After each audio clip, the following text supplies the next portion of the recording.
Rwanda, se défendre.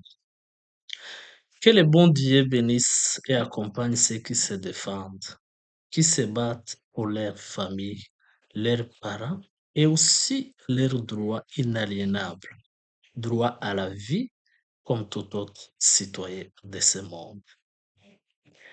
Ils se lèvent le matin avec le cœur lourd, mais l'âme forte, avec une détermination sans faille et inaliénable pour apporter une paix où ceux-là l'ont abandonné à leur triste sort, abandonné à la merci de l'ennemi, longtemps marginalisés jusqu'à les traiter comme des peuples de second degré. Défendre cette population victime d'une discrimination inouïe et de la haine qui a atteint son paroxysme. Que Dieu bénisse Kwirwaneho. Le combat que vous menez n'est pas toujours visible ni glorieux aux yeux de ce monde, mais certes, il est noble, juste et légitime. Harakabaho kwirwaneho. Se priver pour que d'autres mangent, donner ta vie pour que d'autres vivent, comme l'a dit héros de tous les temps, le général Michel Rukundugo. Je cite, tugomba gupfa kugira ngo mubone amahoro. Tugomba gupfa kugira ngo mubeho. Fin de citation. Harakabaho kwirwaneho. Vous êtes debout, même si tout s'écroule.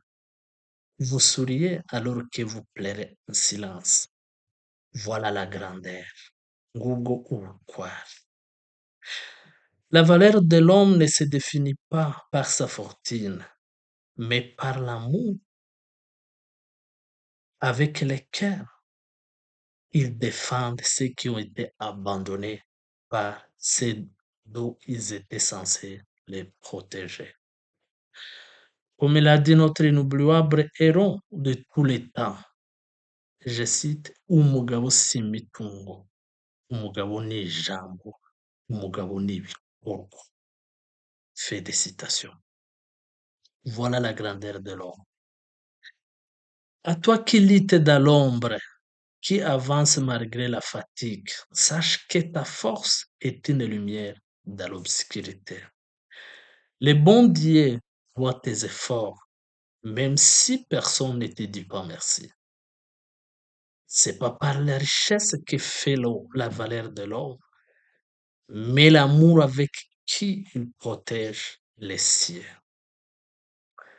Continuez de croire, mes chers frères et sœurs, car un jour, c'est avec que vous battez, comprendront l'amour immense que vous avez porté, que vous avez placé dans chacun de tes sacrifices. Que le ciel vous donne la force, la paix et la récompense et mérite votre courage. Harakabaho twirwaneho. Patrick Makombe, je vous remercie.